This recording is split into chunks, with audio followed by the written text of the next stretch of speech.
Me friends and ఫ్యామిలీతో సరదాగా బయటకు వెళ్ళటానికి కారు లేదా అయితే వెంటనే ఈ నెంబర్కి కాల్ చేయండి.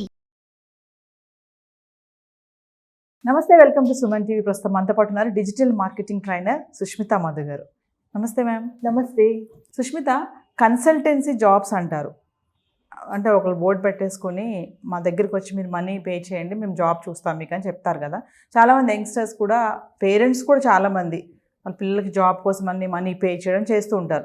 స్కామ్స్ అనేవి ఎలా ఉంటుంది? నిజంగా వాళ్ళ జాబ్ వస్తుందా? వాళ్ళకి మనీ పే చేశాక వచ్చిన జాబ్ ఉంటుందా? అసలు ఇక్కడ చాలా కన్సల్టెన్సీస్ అంటే చాలా డిఫరెంట్ టైప్స్ ఆఫ్ కన్సల్టెన్సీస్ ఉంటాయి నవీన. మంచి కన్సల్టెన్సీస్ కూడా ఉంటారు.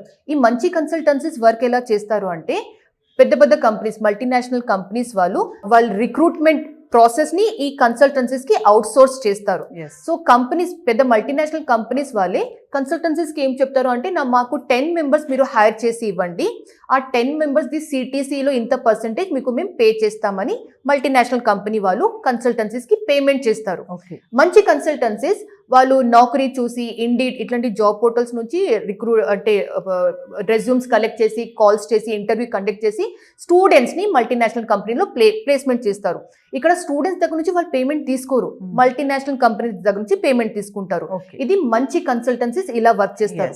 స్కామ్ నడిపించే కన్సల్టెన్సీస్ ఎలా ఉంటాయి అంటే, వాళ్ళు స్టూడెంట్స్కే చెప్తారు, మీరు మాకు 1 lakh పేమెంట్ చేయండి, మీరు మాకు 2 lakhs పేమెంట్ చేయండి, మేము మీకు జాబ్లో ప్లేస్మెంట్ చేపిస్తామని స్కామ్ చేసే జాబ్ కన్సల్టెన్సీస్ ఇలా వాళ్ళు బిజినెస్ రన్ చేస్తారు. యాక్చువల్లీ బిహైండ్ ద సీన్ ఏం జరుగుతుంది అంటే, ఈ స్కామ్ చేసే జాబ్ కన్సల్టెన్సీస్ హెచ్ఆర్ మేనేజర్స్ తోని ముందే టైఅప్ పెట్టుకుంటారు.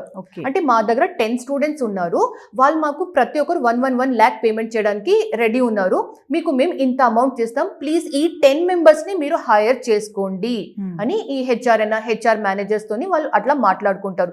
ఇది కొంచెం బ్యాక్ డోర్ జాబ్ లాగా కూడా ఉంటుంది. సో ఇట్లాంటి నడిపించే వాళ్ళు 10 మెంబర్స్ని ప్లేస్మెంట్ చేసిన తర్వాత జాబ్ గ్యారంటీ చెప్పలేరు. ఎందుకంటే ఈ 10 మెంబర్స్ క్యాండిడేట్స్ వాళ్ళు వర్ది క్యాండిడేట్సా, నాన్ వర్ది క్యాండిడేట్సా ఫిల్టర్ అంత ఫిల్టరేషన్ జరగదు. ఎందుకంటే పేమెంట్ చేసి లోపల వెళ్తున్నారు, ఒక కంపెనీ లోపల వెళ్తున్నారు కాబట్టి కొందరు unworthy, not worthy candidates 1 month 2 months తర్వాత వాళ్ళు వర్క్ బాగాలేకపోతే అదే హెచ్ఆర్స్ వీళ్ళని జాబ్ నుంచి తీసేయడం కూడా జరుగుతుంది. ఈ క్యాండిడేట్స్ బయటికి వచ్చిన తర్వాత జాబ్ కన్సల్టెన్సీస్ మీద వాళ్ళు అంటే ఫింగర్ పెడుతూ ఉంటారు. అంటే వీళ్ళకి మేము డబ్బు ఇచ్చాము, వీళ్ళు మాకు జాబ్ సెక్యూరిటీ ఇవ్వలేదు, ఇది అది అని చెప్తూనే ఉంటారు. యాక్చువల్లీ జాబ్ ఇది అంటే స్కామ్ నడిపించే జాబ్ కన్సల్టెన్సీస్ కూడా చాలా ఉంటాయి. ఒకవేళ జాబ్ వచ్చింది అనుకుందాం, వచ్చాక ఆ జాబ్ ఎంతవరకు ఉంటుంది అనేది కూడా చెప్పలేము, గ్యారంటీ ఉండదు.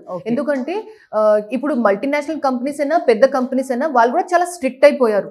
అంటే ఒక క్యాండిడేట్ ని హైర్ చేసిన తర్వాత, లేకపోతే హైర్ చేసే ముందు వాళ్ళ బ్యాక్గ్రౌండ్ వెరిఫికేషన్, వాళ్ళ PF UN నంబర్, వాళ్ళు ఎక్కడెక్కడ వర్క్ చేస్తారు, ఇవన్నీ చెక్ చేస్తున్నారు. కాబట్టి కంపెనీస్ కూడా చాలా స్ట్రిక్ట్ గా వచ్చిన క్యాండిడేట్స్ వాళ్ళ గురించి తెలుసుకుంటున్నారు. సో జాబ్ సెక్యూరిటీ కూడా ఉంటుందా లేదా అది ఈవెన్ జాబ్ కన్సల్టెన్సీస్ కూడా గ్యారంటీగా చెప్పలేరు. చాలా మంది యంగ్స్టర్స్ ఏం చేస్తారంటే, రెజ్యూమ్ తీసుకెళ్ళి అక్కడ ఇచ్చేస్తారు, వచ్చినప్పుడు కాల్ చేయండి అంటే వాళ్ళు డైరెక్ట్ కాల్ వస్తుంది వాళ్ళకి. ఇట్లా కూడా చాలా మంది ఏంటంటే సెక్యూర్ గా మనం ఎందుకు కష్టపడాలి, మనం కంపెనీస్కి వెళ్ళి రెజ్యూమ్ ఇచ్చి అక్కడ వెయిట్ చేసి అంత పేషెన్స్ లేదు కదా యూత్ కి. సో అలాంటి వాళ్ళకి ఏమైనా చెప్తారా మీరు? నేను ప్రతి ఒక్క స్టూడెంట్స్ అయినా ఫ్రెషర్స్కి ఇది మెసేజ్ ఇస్తాను, మీరు మీ ట్రై డెఫినెట్లీ చేయండి. ఇప్పుడు అంటే చాలా డిఫరెంట్ జాబ్ పోర్టల్స్ వచ్చేసాయి. నౌకరీ, ఇండీడ్, లింక్డ్ఇన్ జాబ్స్లో కూడా మనం అప్లై చేస్తూ ఉంటే చాలా ప్రోయాక్టివ్గా, అంటే చాలా పడి మనం అప్లై చేస్తూనే ఉంటే డెఫినెట్లీ మీకు సక్సెస్ వస్తుంది. జాబ్ కన్సల్టెన్సీస్ మీద డిపెండెంట్ అవసరం లేదు.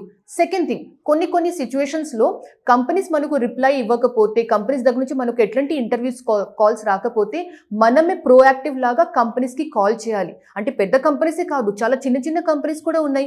గూగుల్ మ్యాప్స్ లో software company near me, software companies in Hyderabad కొడితేనే గూగుల్ మ్యాప్స్ లోనే చాలా పాయింటర్స్ కనిపిస్తాయి. ఆ వెబ్సైట్స్ అయినా, ఆ గూగుల్ మ్యాప్స్ నుంచి వాళ్ళ నంబర్ తీసుకొని వాళ్ళకి ప్రోయాక్టివ్ లాగా ఈ ఫ్రెషర్స్ అయినా, స్టూడెంట్స్ అయినా కాల్ చేసి అడగాలి, సార్ మీ కంపెనీలో ఏమైనా రిక్వైర్మెంట్ ఉందా, మీ కంపెనీలో ఏమైనా జాబ్ వేకెన్సీస్ ఉందా అని మనం పడి ట్రై చేస్తేనే మనకు ఒక మంచి న్యూస్ వచ్చే ఛాన్సెస్ ఉంటుంది.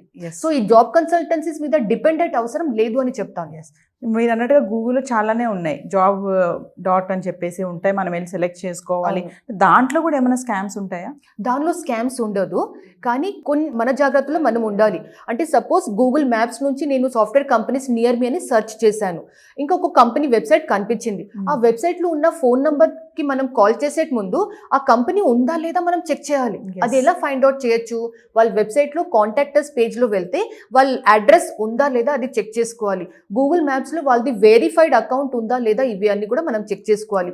వెబ్సైట్ చూస్తే కూడా మనకు కొంచెం ఐడియా వస్తుంది, ఇది కొంచెం స్టాబ్లిష్డ్ కంపెనీనా లేకపోతే ఇది కొంచెం ఆషామాషి కంపెనీ లాగా మనకు అర్థమైపోతుంది. ఇవన్నీ అనలైజ్ చేశాకనే we should take a decision, ఈ కంపెనీకి మనం కాల్ చేయొచ్చా లేదా అట్లా. సో ఇప్పుడు డిజిటల్ మార్కెటింగ్ ఎలా ఉంది, గ్రోత్ ఎలా ఉంది, జాబ్ ఫెసిలిటీస్ ఎలా ఉన్నాయి, ఆపర్చునిటీస్ అంటే ఏం చెప్తారు? డిజిటల్ మార్కెటింగ్ అంటే అది ఎవర్ గ్రీన్ సబ్జెక్ట్ అని చెప్తాను, కానీ డిజిటల్ మార్కెటింగ్లో కూడా చాలా ఫాస్ట్గా ర్యాపిడ్ అంటే అప్గ్రేడేషన్ లేకపోతే కొత్త కొత్త టూల్స్ వస్తూనే ఉంటాయి. ఎవరైనా డిజిటల్ మార్కెటింగ్ నేర్చుకుంటున్న వాళ్ళు డెఫినెట్లీ చాలా అప్డేట్ అవుతూనే ఉండాలి. ఏఐ టూల్స్, ఆటోమేషన్ ఇవి అన్నీ అప్డేట్ అవుతూనే ఉండాలి. మీరు అప్డేట్ అవుతూ ఉంటేనే మీ ఫ్యూచర్ బాగుంటుంది, మీ డిమాండ్ ఫ్యూచర్లో బాగుంటుంది. నేను ఈరోజు నేర్చుకున్నది అంతే, ఇంకా నేను అప్గ్రేడ్ కాదు అంటే అది వర్కౌట్ కాదు. కనెక్టివిటీ వెళ్తా ఉండాలి, దానికి వెళ్తూనే ఉండాలి అట్లా. అండ్ డిజిటల్ మార్కెటింగ్ నేర్చుకుంటే ఇంకొక బెనిఫిట్ ఏంటి తెలుసా నవీన? ఈరోజు నేను జాబ్ చేస్తే 2 yearsలో బిజినెస్ని ఎలా గ్రో చేయాలి అది ఆటోమేటిక్లీ ఆ పర్సన్కి తెలిసిపోతుంది. 2-3 years తర్వాత వాళ్ళు ఓన్ బిజినెస్ కూడా పెట్టుకోవచ్చు. సో అది ఒక బెనిఫిట్ ఉంటుంది డిజిటల్ మార్కెటింగ్ సబ్జెక్ట్లో. Thank you. Thank you.